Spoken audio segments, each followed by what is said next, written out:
Ladies and gentlemen, welcome to the first episode of the weekly Blerdcalibur podcast. That's right. We're bringing together both the gaming side and the entertainment side to make that beautiful, sexy, tasty peanut butter and jelly sandwich. Now, as the first inaugural episode, how do we even break this down? So the first episode is going to be offline. New episodes are going to be every Monday. It took me an extra day to get things together because your boy was busy, and we're going to be live streaming it. That way we can have people dropping into the live stream, letting me know what's going on, what's happening, all that good stuff.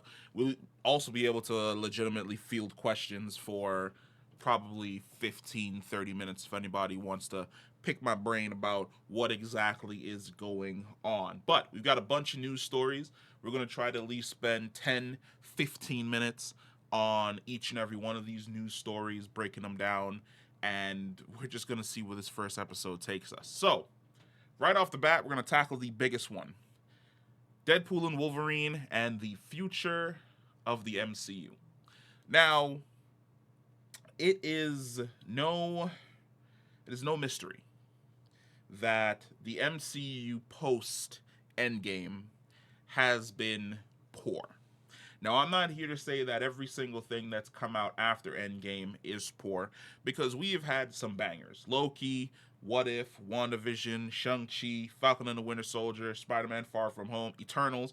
Even though I know a bunch of people do not like Eternals, I was a fan of Eternals. Hawkeye was solid, Moon Knight was solid, Black Panther 2 was solid, Echo was decent, Miss Marvel was fucking fantastic, Thor Love and Thunder we're never, ever, ever going to talk about ever again. Ant-Man and the Wasp Quantumania we are never, ever, ever, ever going to talk about ever again. Guardians of the Galaxy 3 hit us all in the Koro Koro. And that's basically it. Oh, and Loki Season 2. There have been some bangers post Endgame. But for the movies that are supposed to essentially be the glue or the web of destiny spreading out across of our beautiful little Spider-Verse, a lot of them have essentially fell flat and failed. I loved Eternals, but Eternals didn't live up to or do what it was supposed to do. Same thing with Doctor Strange and the Multiverse of Madness. Really bad time for that movie to come out, because it came out at the same time as Everything Everywhere All at Once, which is a far better multiversal movie.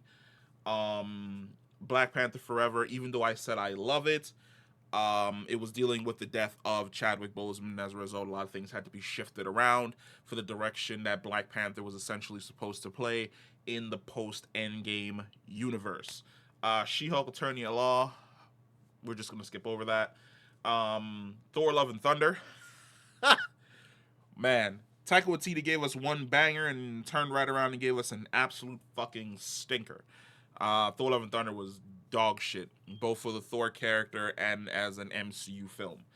To be quite honest, I'm happy for Chris Hemsworth and the fact that he's essentially taken a break from this entire thing and is spending more time with his family. I know that came on the back of his health diagnosis, but I really appreciate just him being able to step away from the Thor character for a bit, let the Thor character breathe, probably find himself a new director while he refocuses himself on other projects that he was essentially interested in. What else did we have that sucked? Ant-Man and the Wasp Quantumania was supposed to set up Kang, failed to set up Kang, completely bombed, telling the future story that the MCU was essentially going to follow. Then, of course, there was the travesty that was Secret Invasion, which was absolute fucking garbage. The travesty that was the Marvels. And, of course, everything that occurred with Johnathan Majors. I think out of everything that happened, the situation with Johnathan Majors was definitely the biggest story for the post-Endgame MCU. Essentially, he was supposed to be our villain. It's the equivalent of, I don't know, getting a few years worth of Thanos, only for Josh Brolin to be wrapped up in some type of scandal that completely destroys his career. Uh, Pulling for that brother. Hopes he gets movie roles in the future.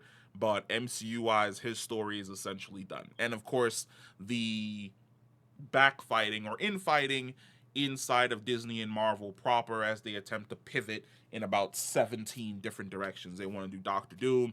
They want to continue on with Kang. They want to retire Kang. They want to do something different. They want to introduce the mutants. Just so many different directions. Too many chiefs, not enough Indians. Now, with Deadpool and Wolverine coming out, we have arrived at a very, very, very, very interesting situation. And what I mean by that is we are arriving at the point where this is a soft reboot. Not a hard reboot. Everything that has essentially happened in the MCU before has still occurred. However, Deadpool and Wolverine is going to be the catalyst for the pivot. Whereas before we were very Kang focused and Kang centric, and everything was about Kang and Kang the Conqueror this and Immortus that, Ramatut this. It's no longer that case. We've arrived at the point now where we need a new villain, and I honestly feel as though this is the best decision that Marvel has essentially come up with in a while, which is essentially putting everything on Deadpool for Deadpool to be the person that sends us off in another direction. It already looks as though we're going to be getting some multiversal hopping in regards to Deadpool, which means that we are remaining within the spirit of the multiversal saga, which is a really, really, really good thing because I feel as though there are still a lot of stories to be told in the multiverse. Now, sidebar, some people would argue that this entire situation with Marvel and with Kang basically occurred because of a horrible decision Marvel made at the end of Guardians of the Galaxy 2, which is firing, good God, I forgot his name.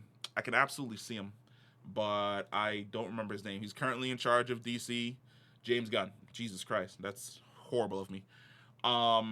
The decision to fire James Gunn when James Gunn was the one that was creating your cosmic landscape was a horrible one because the cosmic landscape is essentially in shambles. Outside of the Marvels, we really haven't gotten anything that's really, really cosmic. Guardians of the Galaxy was also cosmic, but it also told a very contained and personal story. We don't know what's going on with the Nova Corps, whether or not we're going to get Richard Rider one day. Is the Annihilation Wave out there? What's going on with Galactus? What's going on with the Celestials? We've seen the Celestials pop up here and there in a couple things. They showed up in Thor Ragnarok. They showed up in Eternals, but we really don't know what's going on with the Celestial. Is the Horde still a thing? Is it the Horde? The Host? I forgot what they're called.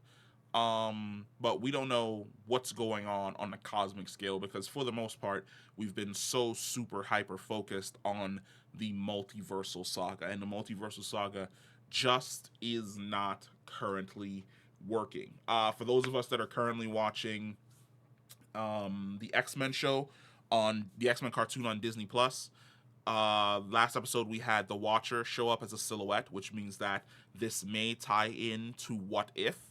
And I'm really hoping that we lean a little bit more into using both the Watcher and Deadpool. I feel as though Deadpool will be the perfect person to use as the new Stan Lee, at least until the end of this saga, where he might end up interacting with the Watcher, or the Watcher may use him to send him to different universes to pick up different heroes to build like a new super team or something along those lines, because we are still moving towards oh, good God. It's no longer Kang Dynasty, is it? They changed the name. I don't know what the new name is. I don't know what the new name is. I know that we're still working towards Secret Wars, which is the last thing, but I don't think we're working towards Kang Dynasty anymore. I believe they changed the name on that. And if we're working towards Secret Wars, it means we're going to end up getting a battle world where all the universes are basically fused together into one giant planet. So it will be good to introduce all of these different disparate heroes now before they all end up together, before everything basically gets reset and we get a new 616, quotation marks, throwing up air quotes here. Kevin Feige's a madman. before we get a new movie live action 616 with the X-Men and the Fantastic Four and the Avengers and Spider-Man and the Punisher and Daredevil and all of our favorite characters basically existing on the same planet together. Um, there really isn't a lot more to be said about Deadpool and Wolverine because I'm really trying to stay as far away from spoilers as possible. But I think the gambit right now is the smart play, which is using Deadpool, a character that's very likable, played by Ryan Reynolds, who's a guy that's very likable, with Hugh Jackman, to be the anchor that essentially, well, not even the anchor, the compass that essentially points the way and moves asses into seats for people to show up in the theaters. I'm really expecting and hoping that Deadpool and Wolverine is going to have at least two post-credit scenes that set up two other movies that Deadpool is either going to be popping into or going to have some type of little shenanigans going on to usher us into getting hype for what's coming down, for what's essentially coming down the line. Now, moving on from our Marvel news, we're moving towards Game of Thrones because it's always nice visiting Westeros, or at least it's always nice being told by HBO that they're working on like 17 Game of Thrones spin-offs and then slowly watching them cancel them one by one every single year as we move on. So when House of the Dragon first, no, let's go back. Season 8 of Game of Thrones was garbage. And it really should be studied how effectively season 8 of Game of Thrones essentially killed the hype surrounding this franchise. We basically sat through, I would say, we sat through 5 stellar seasons, we sat through 2 decent seasons, and then season 8 was just absolutely fucking abysmal. Season 8 is literally responsible and one of the reasons why you don't see Dan and Dave anywhere. They're just they were gone. I think they were gone so long that when they randomly showed up with their new Netflix show that some people loved and some people absolutely fucking hated, some people were like, "Where did those guys go?" Yeah, no, they couldn't get work. Their Star Wars movies were canceled.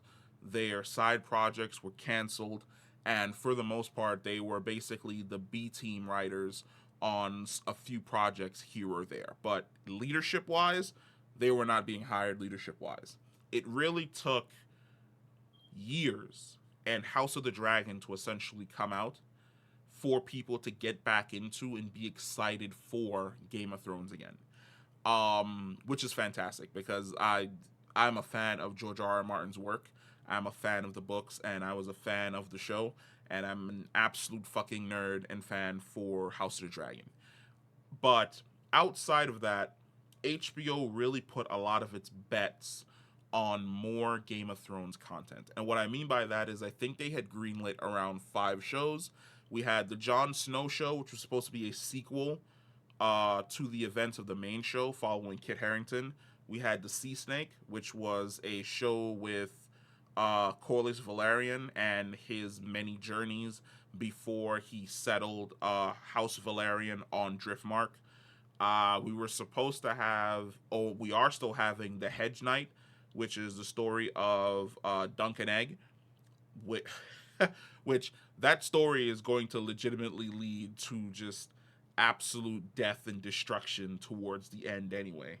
Then we were supposed to have a project about the Long Night, and then another project about the Age of Heroes. Or maybe those last 2 projects were supposed to be together. Now, out of all of these projects, the one that I've seen the most about and I've heard the most about is the Long Night Age of Heroes, because a pilot was actually shot for that series. And the reason why that show ended up being canceled is baffling to me, because everything I hear about it is dope as fuck. Because essentially it takes place thousands of years in the past. I don't think the wall has been erected yet. It's the north is basically like green pastures and forests. House Stark isn't the Starks that we know yet. A lot of the other families still there, like House Bolton, a lot of the more ancient houses. The Children of the Forest were there. There's a war not only between the humans, but also between the humans and the I forgot the name of the people, the Children of the Forest that live further north. The Children of the Forest enact the ritual that ends up creating the White Walkers. Everything goes to shit. Everything goes haywire. The humans and the Children of the Forest essentially have to band together to defeat the White Walkers, but then you realize that they can't truly kill them. As a result, they combine their magics to create the wall to seal the White Walkers towards the north. That show sounds dope as fuck. Apparently, there was a lot of mysticism and blood magic and rituals and ancient stories about not only the Children of the Forest but other races that existed north of the wall and where Winterfell essentially is, that end up being completely destroyed and butchered because of this war. And then there was also supposed to be some type of tie-in to possibly Valeria and what they were doing over there with dragons. Maybe the Valerians came over and lended an assist, or something was supposed to go on dragon wise in this show. That sounds absolutely fantastic. I would have sat down and I would have watched multiple seasons of that. According to HBO, that isn't exactly what they were looking for. The show was too different from Game of Thrones, but also too far away from Game of Thrones. So they decided to basically cancel that and put all their bets on House of the Dragon. Now, with how popular the House of the Dragon essentially became, it seems as though that was a good bet on their part.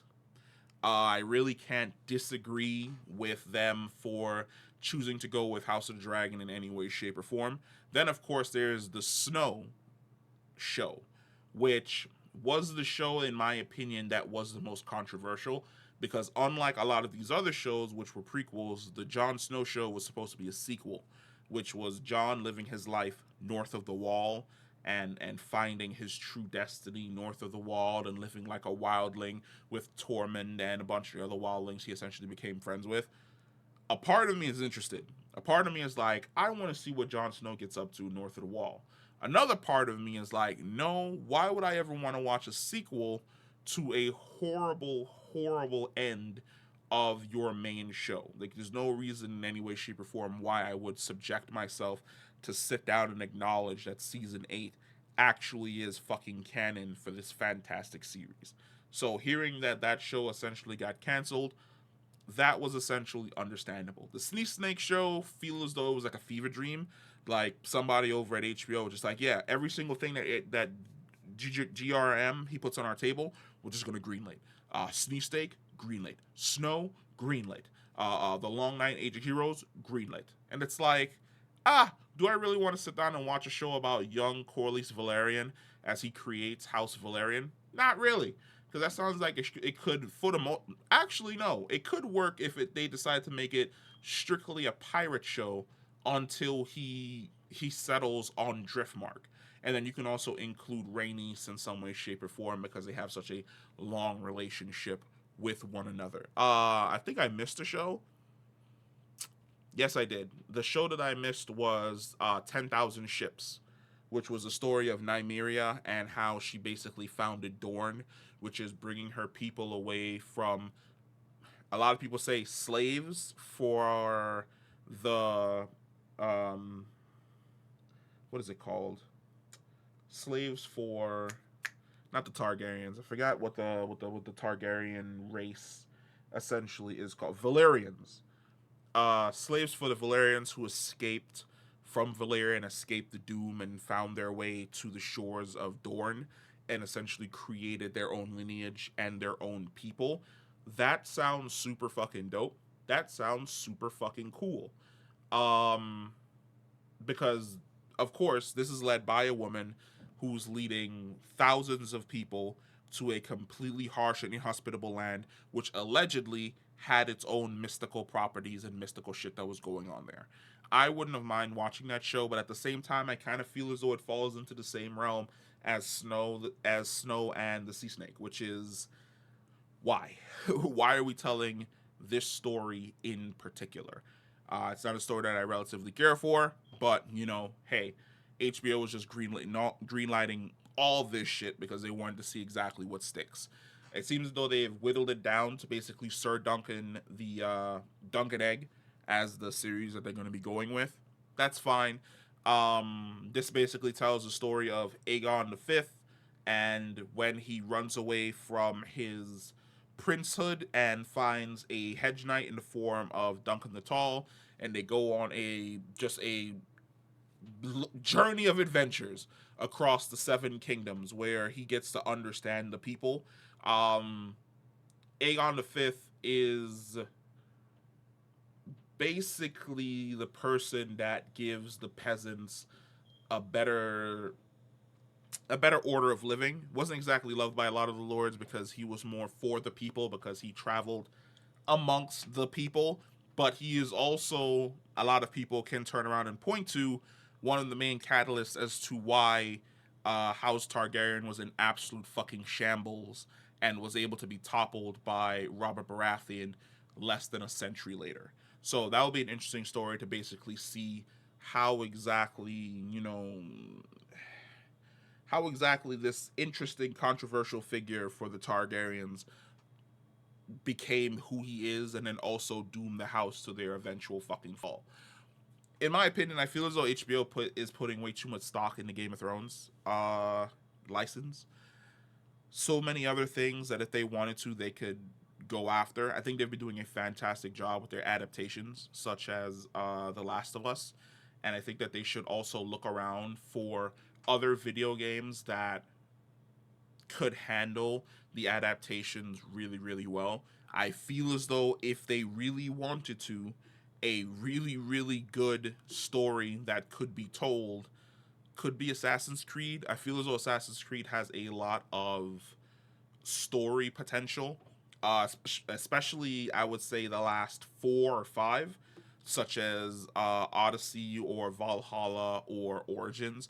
All of those are extremely story rich, and I feel as though they'd be fantastic to bring to screen. But you really have to hit that tone of being mature, but at the same time not as mature. Like that perfect tone that Fallout essentially hit when it dropped, where it's like, hey, we're brutal, but we're not like super crazy every single episode, every 5 minutes brutal. There's a sweet spot. There's a sweet spot, and I'm really hoping that they, in some way, shape, or form, learn how to fucking hit it. Now, moving on to our last entertainment story for the day. Is it our last? I believe it's our last. Rebel Moon. Oh my god. It's a movie that just won't go away. Before you ask, I'm about 60% of the way through this movie, and I still don't care. Like, I don't care. Everything that I said that I hated about this movie still stands. I think this movie is beautiful.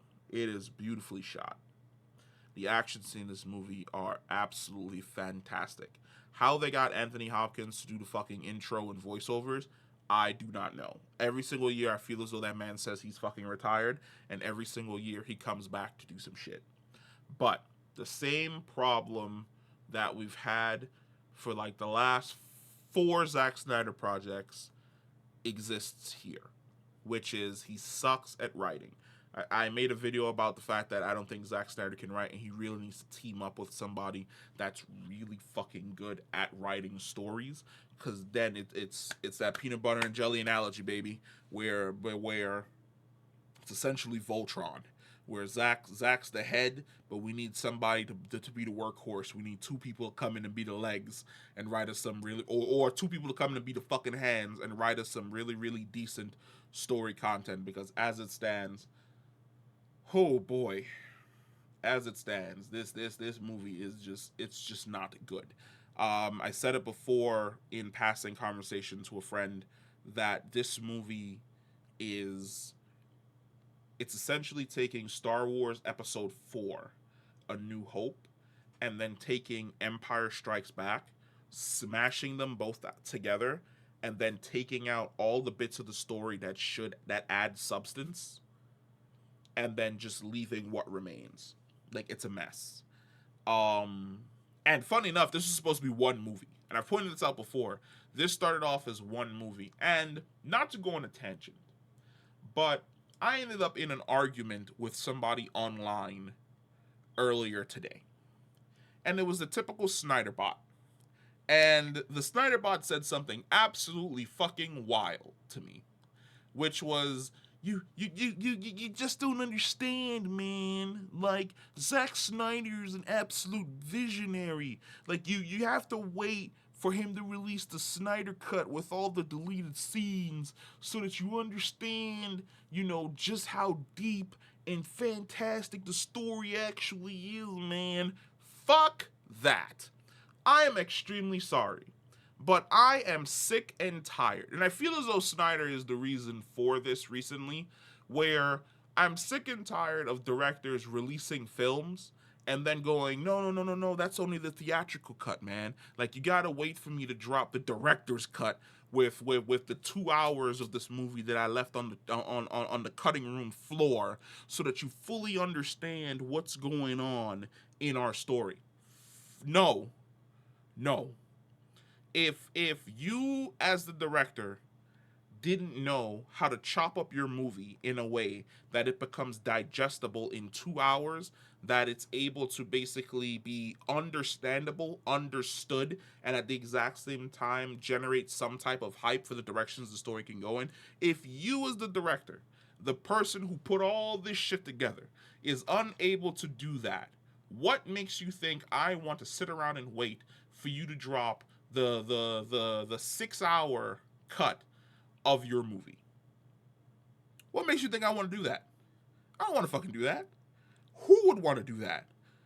No one I know would want to do that. What makes you think I want to sit through that? I barely wanted to sit through the Snyder cut of Justice League, but I sat through it because as I watched it, I was like, this is a completely fucking different movie from what Joss Whedon essentially gave us. Like, he cut out so many great scenes with Darkseid and with Desaad and all of these other side characters that were actually fucking enjoyable to give us weird humor. What makes you think I want to sit through a 6 hour cut of Rebel Moon? I don't even want to sit through the third act of part 2. And you think I'm going to sit around and wait for the 9 hour cut of Rebel Moon? Also, Zack Snyder needs to be investigated, because there's no way Netflix gave you however much money and you shot 9 hours of scenes and content, and then you chopped out maybe 4.5. You chopped out half. There's no way. There's absolutely no way. Like, somebody in the financing department has some explaining to do. If I was the head of Netflix, I'd be like, how did he shoot? What? This movie's only supposed to be 2 hours and 30 minutes. And it's part 1 and part 2, so that's about 5 hours. You told me he has 5 more hours worth of content? Fucking how? Who was paying for that? Who was authorizing that? What did the original script even look like? No. I said it before and I'll say it again. There's a better story to be told. He just opted to tell like the shittiest story ever in regards to defending this fucking planet. Like, if you're gonna go space opera, go fucking space opera. Go big. Galactic war, fleets, pilots, super soldiers, that type of shit. Battlefields, worlds burning. The first 15 minutes of this movie were interesting. The following 2 hours bored the life out of me. And it absolutely didn't help that you killed off like a few of my favorite characters in part 1 that I was really getting attached to and I was really, really digging and I was really, really liking. No, we're not doing that. We're not waiting for the 9 hour cut of Rebel Moon, the Snyder Rebel Moon part 1 and 2, the Snyder cut, to come out so that I can understand whatever type of story it is that you're trying to fucking tell me. No. That's not happening at all, there, buddy. Not at all. Not at all. I'm just gonna pretend that this movie didn't happen in any way, shape, or form and move on with my life because fuck that. Fuck that and fuck you. Hell no. I could never advise anybody to do that. But that's the end of our is that the end of our regular entertainment news? Anything new dropped since I started recording? Shogun ended. Don't worry. I'm gonna start watching Shogun tomorrow. Now that it's over, I can sit down. I can binge watch the entire thing. I don't have to wait for it.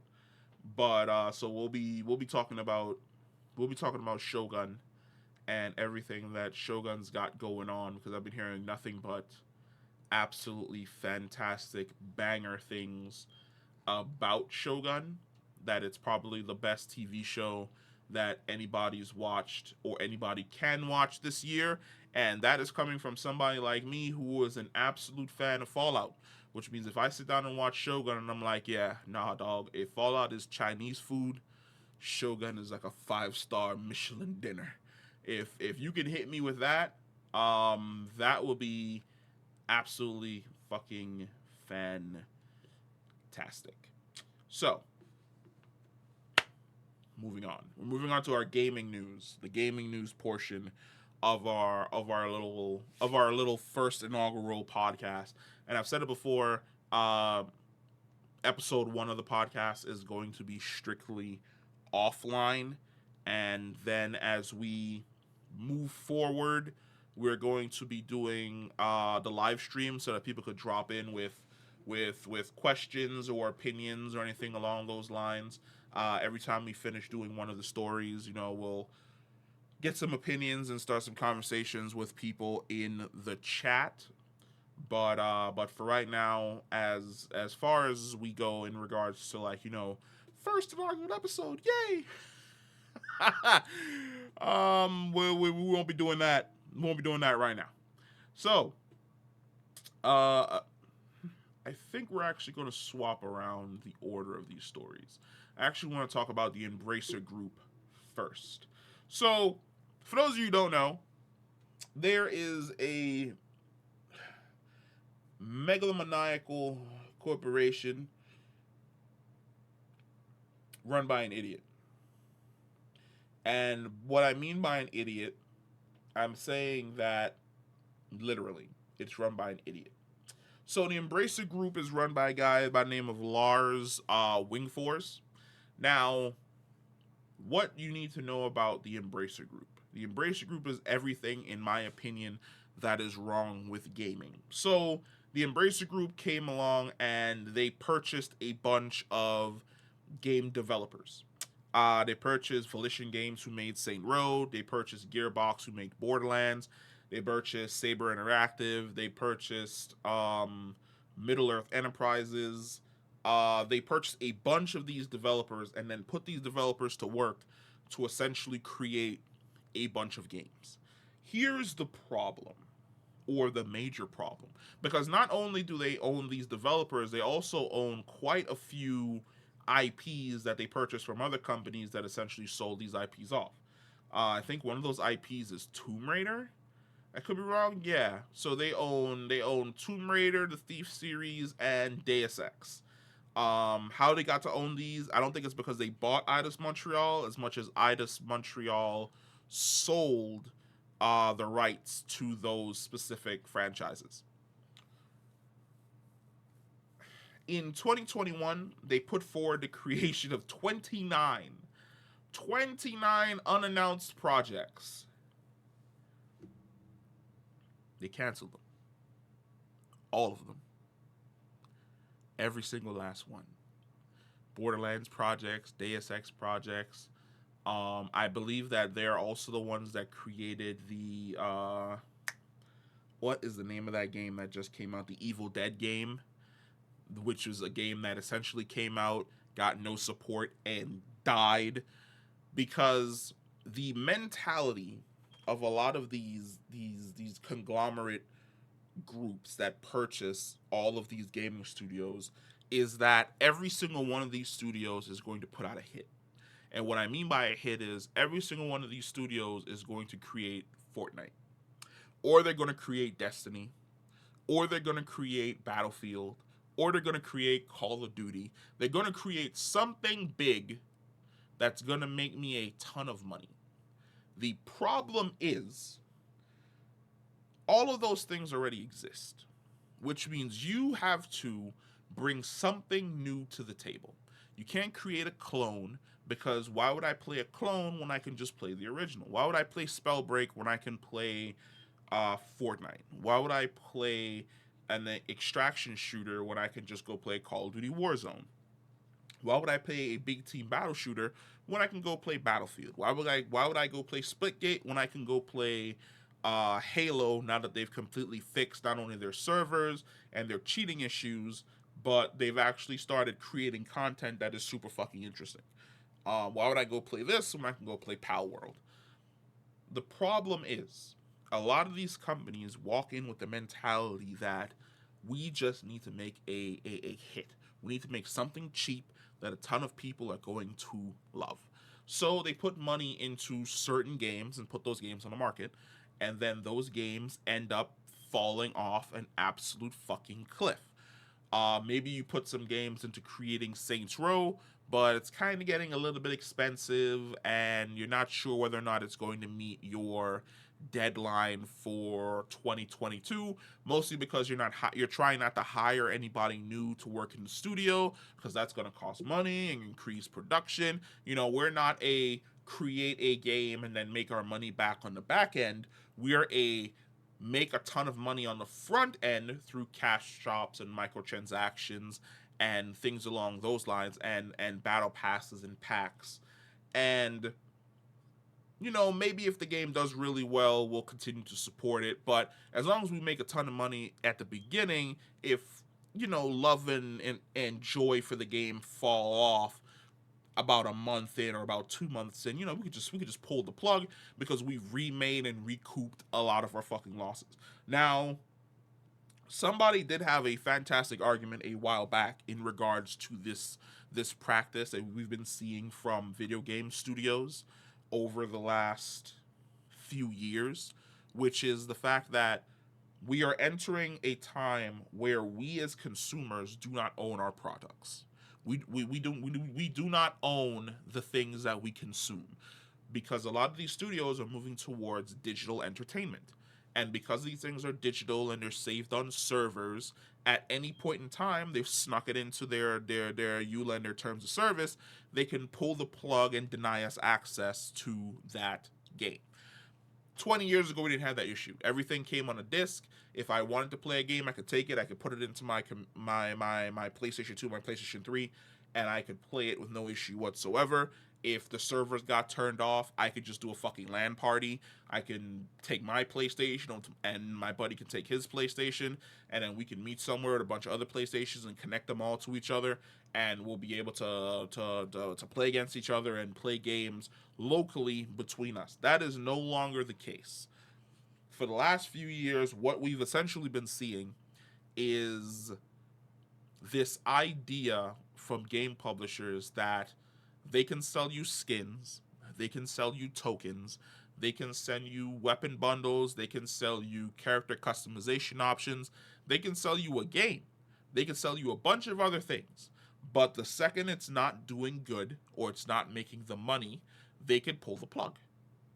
And when they pull the plug, that's essentially it. That thing is gone. We no longer have access to it. All the money that we've essentially spent on the game goes down the tube, because there aren't any type of laws, especially in America. I know over in the UK that there are consumer laws that protect them from companies basically just shutting down and denying you access to basically what you played for. But let me run a scenario to you. In America, if tomorrow Bungie was to go under and they simply decided, you know what, we're shutting off the servers for Destiny. People who have spent nearly a decade making their character, having their information, collecting gear, buying skins, buying ships, having ghosts, playing through all of the activities to unlock specially designed weapons and armor and ghosts and cosmetics for themselves will lose their access to all of that. If you're a whale who's played Destiny and you've spent hundreds of dollars, or by God, thousands of dollars on Destiny over the years, it is simply gone. You cannot visit any of the worlds. You cannot load into your character. You cannot even make it to the character creation screen. All you could do when you boot up Destiny is get to the main screen that has the title logo, and when you click on it, it says no access to Destiny 2 servers in any way, shape, or form. Now you could even remove Destiny and say something along the lines of Warframe, in regards to, you go to try and log into Warframe one day and it's like, nope, server access is no longer possible. This game ceased function on blah blah blah blah blah. There are no laws and regulations in America that protect you, the consumer, from this type of bullshit. You're essentially stuck. Not only are you stuck, you're fucked, because all this time that I put into my game, maybe this is the game I play to unwind. I come home, I play some Destiny. I come home, I play some World of Warcraft. I come home, I play some Warframe. I come home, I play some Final Fantasy 14. This is the game I choose to play. I come home and this is what I play. This is what I opt to spend my time having fun. You do not have access to that anymore, because for the most part, like I said, a lot of these developers are working into their terms of service the fact that you do not own what you have purchased. It belongs to them, which means at any point in time they can revoke their access. And this tags into basically what the Embracer Group essentially is in the situation that they're in right now, which is they created a bunch of games. Their games didn't really do good, so they shut down server access and they shut down the games in general, and then they sold off the games to other people that have no interest in reopening the servers for a game franchise or an IP that they essentially just purchased. Maybe a few years down the line, like we've seen the Star Wars Battlefront 2 servers get shut down and then have them be reopened up on Steam, and then have another group which borrowed or purchased the IP rights to make a remake for that game come out and re-release that game and have that game run less than optimal than the game that came out 20 something fucking years ago. It's a really interesting and nebulous space that we essentially find ourselves in right now, and I really don't think that it's going to get better anytime soon. We would need new type of consumer protection laws in the United States. Like I said, they have them over in the UK, but gaming companies have been operating in that super vague, nebulous area where a lot of them do the exact same thing. They gobble, gobble, gobble, gobble, gobble, gobble, gobble up all of these smaller developers and these smaller gaming studios, hoping that those studios would be able to create for them a Fortnite or a Helldivers or a Lethal Company or a Among Us or something small that doesn't cost them a lot of money but makes them a ton of money. And then when they're unable to, they completely scuttle the game, they scuttle the servers, and then they sell off the IP so that another conglomerate can come along, gobble, gobble, gobble, gobble, gobble them up, and recreate the entire situation all over again. It fucking sucks. I currently hate, with a passion I despise, the current gaming atmosphere. The current gaming atmosphere in regards to whether or not you think you own your shit is absolute fucking shit. And if we were to trace it back, in all honesty, I would say that the Xbox 360 is, for the most part, the catalyst for the current way in which we essentially do things. Um, I remember, personal story, I remember when the Xbox 360 first came out, they had, not like how the History Channel used to do those history shows, which were like, the 300 Spartans and what's his name, the true story of William Wallace, where they would have like not even C tier actors, B tier actors that would recreate the famous parts of those individuals' lives while you have actual historians talking over them. There was one for the 300 Spartans, and I fucking loved it. I remember I purchased that on my 360, and I remember I would watch it maybe like once a month, and then once a month became like once every other month, and then it became maybe like once a year.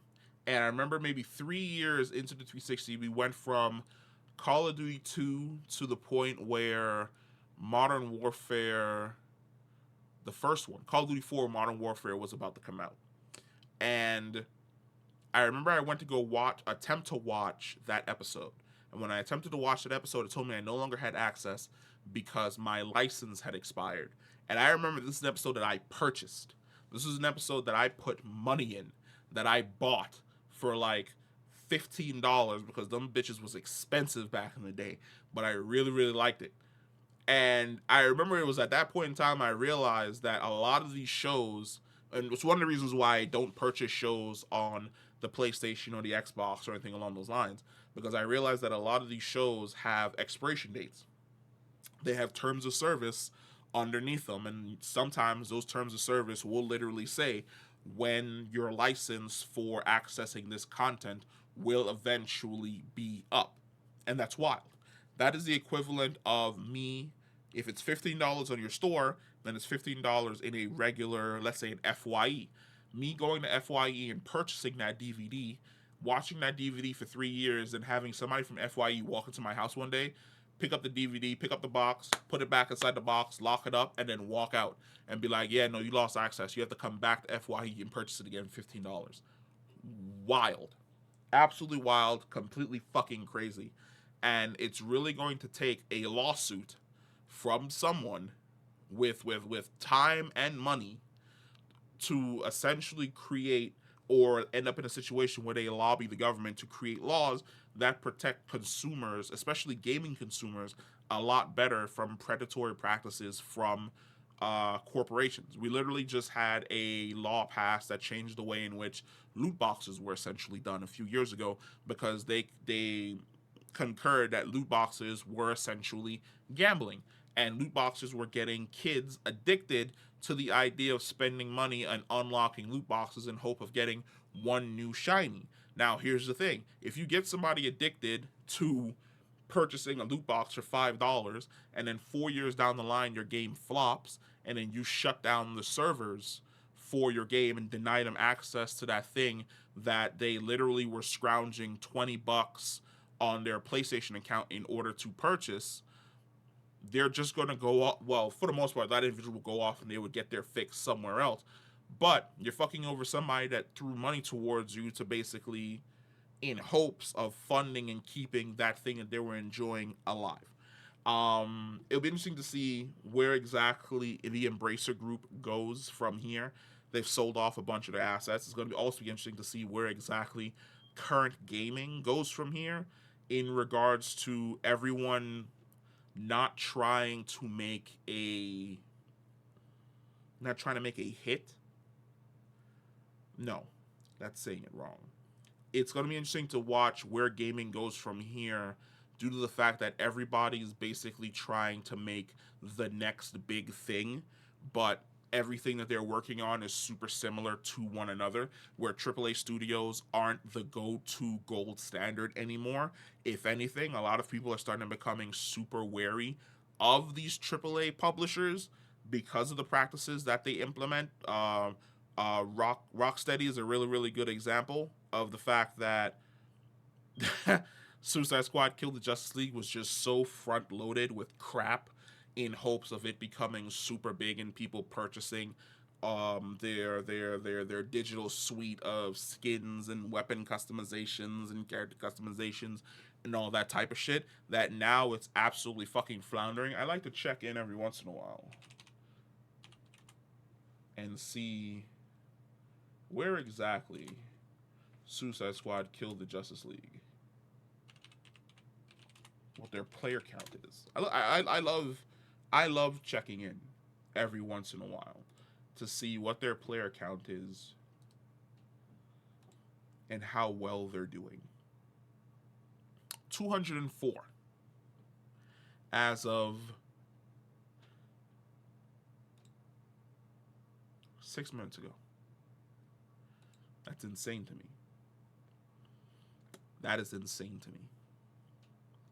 We're talking a AAA game that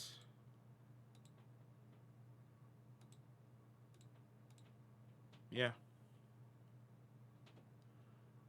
Playing an hour ago, 204.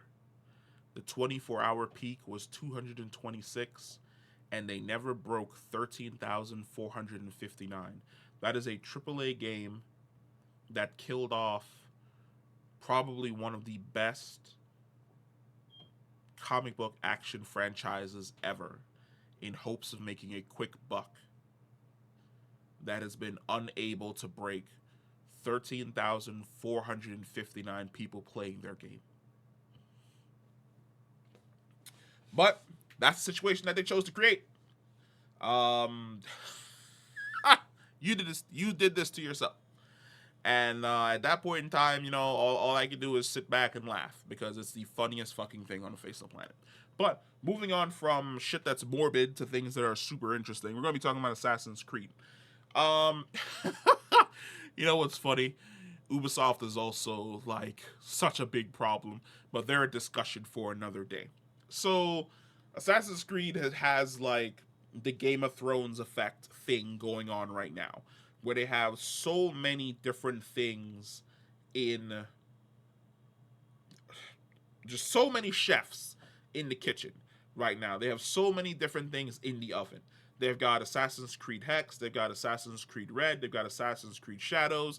They have so many different things that they are currently working on. But the one that we're going to be looking at today is Assassin's Creed Hexe, because Hexe sounds super interesting. At least the premise is super interesting. Insider Gaming previously reported that Assassin's Creed Hexe would feature a single female protagonist named Elsa, who wields some form of supernatural and magical abilities. Given the purported setting, this takes place in, I believe, the 16th century witch hunts of the Holy Roman Empire. We're gonna give a breakdown for that in a second. It is also said to be more of a linear game than recent games, though it will feature some key elements of open world titles, which means that it's not going to be, let's say, as wide as Odyssey or Valhalla, which have these gigantic sprawling maps, but it's probably going to be something more along the lines of, let's say, Assassin's Creed 3. Yeah, I would say it would be something more along the lines of like Assassin's Creed 3, where it's one big area where you probably have like a main town and then probably like some other smaller towns and giant giant forest areas with wildlife and animals and things along those lines.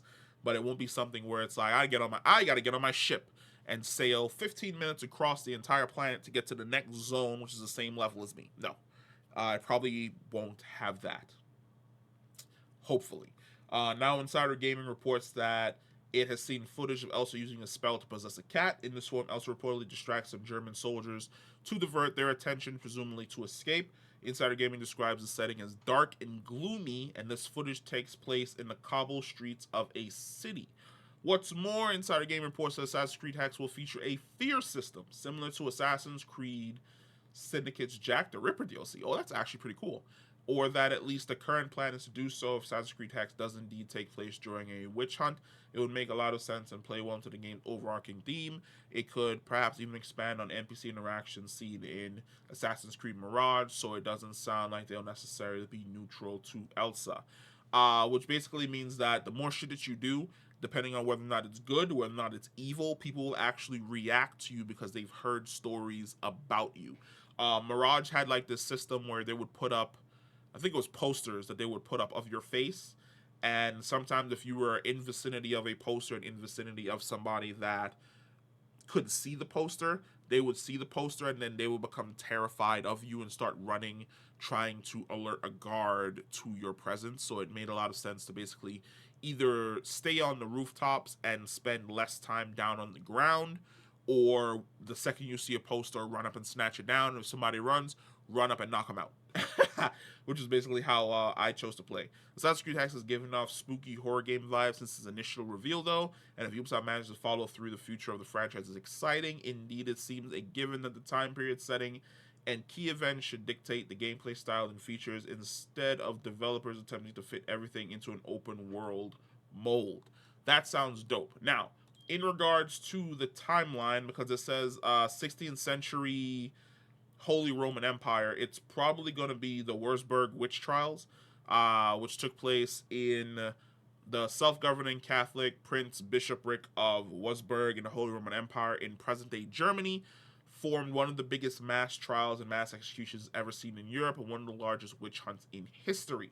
The trials resulted in the execution of hundreds of people of all ages, sexes, and classes, all of whom were burned at the stake, sometimes after having been beheaded, sometimes alive. Damn. 157 women, children, and men in the city of Wurzburg are confirmed to have been executed. 219 are estimated to have been executed in the city proper, and an estimated 900 executed or died in custody in the Prince Bishopric. The witch trials took place during the ongoing religious 30-year war between Protestants and Catholics, which means the 30 years war between the Protestants and Catholics is a good cover for the Assassins and the Templars. It would make the most sense that the Templars are probably the Catholics and the Assassins are probably the Protestants. In an area on the religious border between Catholic and Protestant territories, and were conducted by a Catholic Prince Bishop intent on introducing the Counter-Reformation in his territory. The Wurzburg witch trials were among the largest witch trials in the early modern period. The series was one of the 4 largest in Germany, along with the Trier witch trials, the Fulda witch trials, and the Bamberg witch trials. So yes, it seems as though we have our setting for the next Assassin's Creed game. If anything, off the top of my head, I would say that the Templars are basically burning people, trying to find the actual people with magic and the ability to control like the ancient objects, which is probably what her character has. The Assassin's Creed protagonists have all had some way, shape, or form of magical ability, every single last one of them since like the original inception of the game. It originally started off with the Eagle Vision, then it branched out into like a bunch of like other shit as the series has essentially continued. So it's going to be interesting to see. I know that the other one, Assassin's Creed Red, is supposed to be in Japan, I want to say, and it's supposed to be open world, which is super crazy because I feel as though we literally went from, damn, they need to make like an Assassin's Creed game in Japan, to now we're sitting pretty with like Ghost of Tsushima. We're about to get Ghost of Tsushima 2. Actually, hold on, wait a minute. Hold on. Did Ghost of Tsushima come out on PC already? Did it? May 16th. Okay, I've got time. We've got time. Then we've got like that Ronin game. I feel as though we went from not having any type of Japanese games, allowing us to be like samurai or ninjas, and now we have like a surplus of them. So it's going to be interesting to basically sit back and enjoy Assassin's Creed Hexe and Assassin's Creed Red, the feudal Japan version, when that essentially comes out. Now, is that Ubisoft putting way too many fucking eggs in one basket? Who knows? Because Ubisoft is just like the Embracer Group, where they throw things at the wall in hopes that it will stick. For the most part, the Assassin's Creed franchise has been one of their more, how do we even put it? It's been one of their main sellers over the last few years, even if I would say Valhalla didn't do as well as Odyssey, because I think, let's look that up, shall we?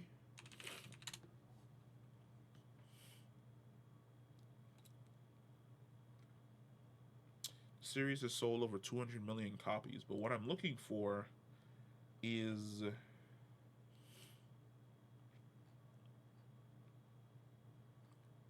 let's see. As of October 22nd, Assassin's Creed 2 did 9 million, Watch Dogs 1 9 million, Assassin's Creed Unity 10 million, Far Cry 4 10 million, Far Cry 3 10 million, Tom Clancy's Ghost Recon The Division 2 10 million, Origins 10 million, Ghost Recon Wildlands 10 million, Tom Clancy's Rainbow Six Siege 10 million, Watch Dogs 2 10 million, Assassin's Creed Odyssey 10 million, Assassin's Creed 3 12 million, Prince of Persia: Sands of Time 14 million, Assassin's Creed 4 Black Flag 15 million. Doesn't shock me, Black Flag is fantastic. Tom Clancy's Division 1, 20 million. For Honor, 21 million. The Crew, 21 million. And Far Cry 5, 25 million. How old is Valhalla? I don't think Valhalla's old enough for it to have made it onto this list. No, fuck that. I take that back. Hold on. Assassin's Creed Valhalla made. Assassin's Creed Valhalla made over $1 billion. But it doesn't give you a breakdown.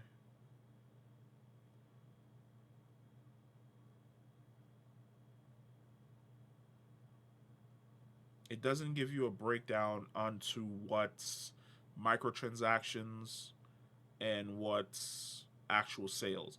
Because apparently the DLC for Valhalla sold the worst out of all of the Assassin's Creed games.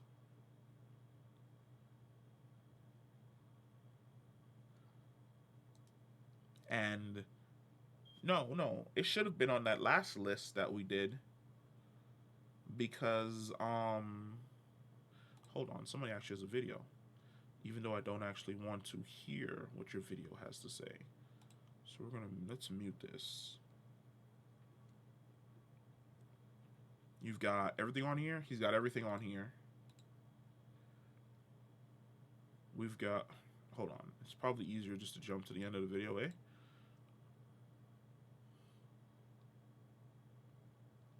Okay, so in order of sales, we've got 19 million sold for Assassin's Creed Valhalla. 15.7 million units sold for Odyssey. 14.3 million units sold for Origins. 13 million for Assassin's Creed 3. 12.7 million for Black Flag. 11.3 million for Assassin's Creed 2. 11.2 million for Assassin's Creed 1. Assassin's Creed Brotherhood, which is a spin-off of 2, did 9 million. Unity did 7.6 million. Assassin's Creed Brotherhood, which was another spin-off. Wait. I'm sorry, that was Assassin's Creed Revelations. This one is for Brotherhood. Brotherhood did 6.9 million.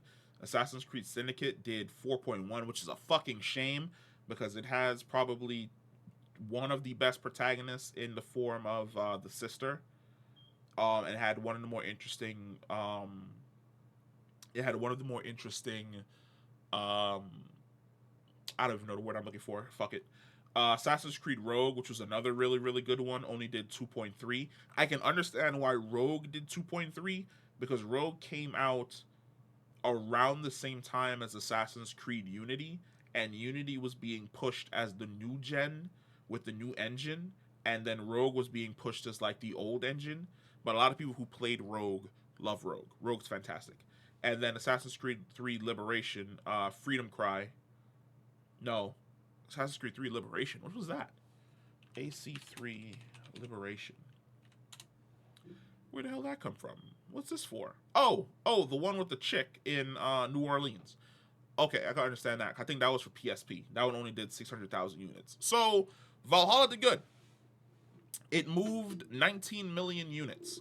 So, the Assassin's Creed franchise is one of those franchises that Ubisoft can consistently call on and know that they're about to make fucking bank and make money off of. The problem is, with anything that Ubisoft does, how long before they fuck this up? Because they've been pushing, especially with Odyssey and Valhalla, they've been pushing the microtransaction marketplace a whole lot more. Buy skins, customize your character, get this, get that, way more than previous Assassin's Creed games. Where the older Assassin's Creed games were like, nah, dog, if you want to look cool, you got to go out there and you got to like complete missions and you got to search to find the best armor. Valhalla and Odyssey were like, nah, dog, you want to like Kratos? You want to like Kratos? Want to like Master Chief? Want to like Master Chief? Give me $10. I'll make you look like Master Chief. So you can definitely expect to see that again in both Assassin's Creed Red and also Assassin's Creed Hexe. But I'm interested. If Hexe is going to be like the whole spooky witch thing, and Red is going to be the whole Ghost of Tsushima samurai ninja thing, I'm 100% down for it.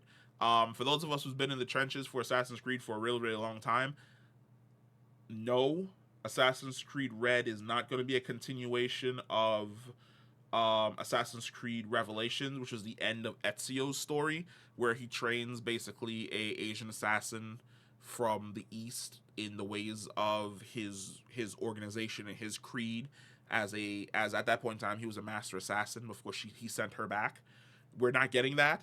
I believe that character is in the PlayStation Vita game or like the phone game for China. We're actually just going straight over to Japan. So it's going to be interesting to see what exactly the stories for the next 2 Assassin's Creed games are going to be. And that's it. That's all the stories we're going to be talking about for this week. Like I said, we're going to be doing this show on Mondays. It's going to be a live show. That way people can drop in, say hello, see what's going on, yada, yada, yada, bida bang, bida bong. But until then, I hope you enjoyed the very first episode of Blerdcalibur. Like I said, we're bringing the 2 things together. We're bringing together the gaming side, and we're bringing together the entertainment side, and we're going to make you a fantastic toasted peanut butter and jelly sandwich. And I'm extremely sorry if you're allergic to peanut butter. We're going to make you a fantastic toasted jelly and something else sandwich so that you can enjoy it just like everybody else. But for those of you who are watching this on YouTube, comment below. Let me know what you think about the very first episode. It is definitely going to be a whole lot of talking, but chances are I'm probably going to take pieces of this and splice it up and post those different pieces on YouTube. But the base video is just basic for people who want to be able to hear a podcast while they're on the go. But yeah, thank you for stopping by. Hope you enjoyed this first inaugural episode, and I will catch you next week on Monday. Peace.